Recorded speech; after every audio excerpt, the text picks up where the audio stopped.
माझ्या जीवनाची सावली, आई माझी माऊली. कष्ट करून या अतोनात, भरवल्यास मजला घास. केलीस माझ्यावर माया, जशी वृक्षाची छाया. जगण्यास मज दिशा तू दावली, माझ्या जीवनाची सावली, आई माझी माऊली. माझी आई शोभा गजानन रायकर, म्हणजेच लग्नापूर्वीची शोभा चंद्रकांत भालेकर. पुण्यातील खेड म्हणजेच राजगुरुनगर येथे 3 फेब्रुवारी 1954 रोजी दुसरे अपत्य म्हणून तानुबाई चंद्रकांत भालेकर यांच्या पोटी माझ्या आईचा जन्म झाला. आईच्या वडिलांची परिस्थिती हातावर पोट अशीच होती. शिवाय 5 भावंड, त्यातही 3 बहिणी व 2 भाऊ असे मोठे कुटुंब सांभाळताना आईच्या आई वडिलांनी अपार कष्ट केले. या 5 भावंडांमध्ये माझ्या आईचा स्वभाव मात्र बेधडक प्रवृत्तीचा होता. शाळा हा नावडता विषय असल्यामुळे शाळेला दांडी मारून, शेतात रानावनात फिरून संध्याकाळी घरी परतताना कुणालाही माहिती होऊ नये म्हणून प्रयत्न करणे, मात्र तरीही घरी माहीत झाल्यानंतर मोठ्यांचा भरपूर मार खाणे हे तर नेहमीचेच झाले होते. आई सांगते त्याप्रमाणे अगदी लग्नासाठी पाहुणे बघायला आले त्या दिवशीही 7वीच्या फायनलचा शेवटचा पेपर होता आणि अशाच काहीशा कारणामुळे त्या दिवशीही आईच्या आईने म्हणजेच आजीने बेदम मारले होते आणि रागाने येऊन म्हटले होते की अशा ठिकाणी लग्न करून द्यायचे की लवकर तोंड बघायला मिळणार नाही. आजीचे शब्द खरे ठरले आणि आईला त्यावेळी पुणे जिल्ह्यातील राजगुरुनगरवरून ठाण्याला लग्न होऊन यावे लागले. सुरुवातीला आई या लग्नासाठी नाखुश होती, कारण माझ्या वडिलांचा रंग गडद सावळा होता. मग घरच्यांनी तिची समजूत काढली. मुलगा चांगल्या घरातला आहे, शिवाय सरकारी नोकरी आहे आणि ठाण्यासारख्या शहरात राहतो, अशा चांगल्या बाजू दाखवून आईला लग्न करण्यासाठी तयार केले गेले. अशा प्रकारे नाही नाही म्हणत 9 जून 1969 रोजी आई वडिलांचे लग्न होऊन शोभा चंद्रकांत भालेकर ही शोभा गजानन रायकर झाली. हा प्रवास तिच्यासाठी अनेक आव्हानांना घेऊन आलेला होता.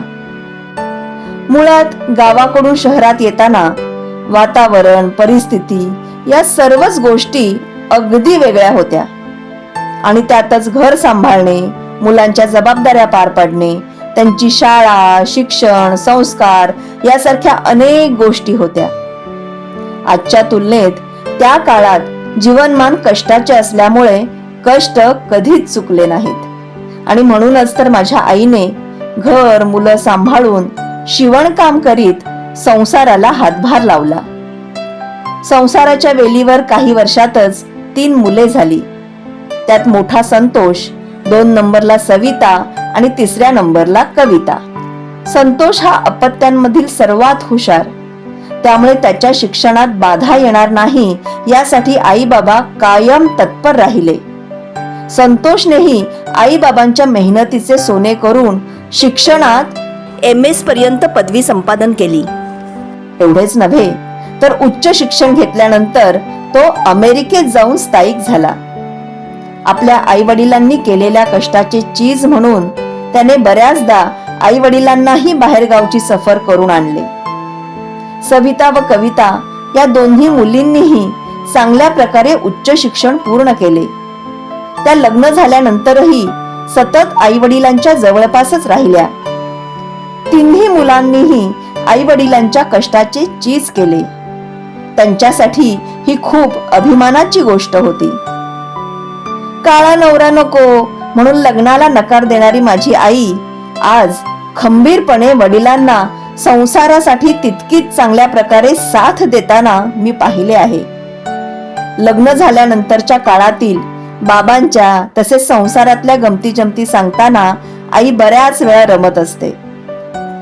संतोषचा जन्म होण्यापूर्वी पहिली 5 वर्ष आईला मुंबईला नेऊन बाबा सिनेमा दाखवीत. तो दिवस फक्त त्या दोघांचा असे. त्या दिवसात ते दोघे सिनेमा बरोबरच एकमेकांबरोबर निवांत वेळ घालवत मुंबईतील प्रेक्षणीय ठिकाणे बघून आपल्या सुखी संसाराचा आनंद घेत असत. पुढे 5 वर्षांनी संसार वाढत गेला. आणि कुटुंब बहराला आले. सर्व गोष्टींमध्ये आई रममाण झाली की आम्हालाही खूप छान वाटे. असे आमचे सुखी घर आणि समाधानी कुटुंब होते. आता कुठे आईला मुलांच्या यशामुळे आनंदाने व समाधानाने हायसे वाटायला सुरुवात झाली होती. कष्टाचे चीज झाल्यासारखे वाटत होते. अशातच अचानक काळाने आमच्या कुटुंबावर झडप घातल्यासारखे झाले. माझी बहीण सविता हिचे एका अपघातात आकस्मिक निधन झाले. कुटुंबासाठी हा खूप मोठा आघात होता. आईसाठी हे दुःख पचवणे फार कठीण होते. आतापर्यंत सर्वांसाठी भक्कमपणे उभे राहणाऱ्या आईने, जिने आम्हाला घडवले, जिने आमचा भक्कम आधार कधीच कमी होऊ दिला नाही, आज त्या आईसाठी भक्कम आधार म्हणून आम्ही उभे आहोत. आई, तूच तर शिकवलेस ना संकटांना सामोरे जाणे. तूच तर घडवलेस ना प्रसंगातून मार्ग काढत जाणे. आम्ही देव तर पाहिला नाही, पण आमच्यासाठी देवासारखी तू नेहमी खंबीरपणे उभी राहिलीस. आज अशा या आमच्या आईस वाढदिवसाच्या अथांग शुभेच्छा. जन्मदिवस वाढदिवस आहे आज तुझा, जन्मदिवस वाढदिवस आहे आज तुझा. मनापासून लाख लाख देतो आम्ही शुभेच्छा, मनापासून लाख लाख देतो आम्ही शुभेच्छा. जन्मदिवस वाढदिवस आहे आज तुझा, मनापासून लाख लाख देतो आम्ही शुभेच्छा. आमच्या शुभेच्छा, आमच्या शुभेच्छा, या तुला शुभेच्छा, या तुला शुभेच्छा. आमच्या शुभेच्छा, आमच्या शुभेच्छा, या तुला शुभेच्छा, या तुला शुभेच्छा.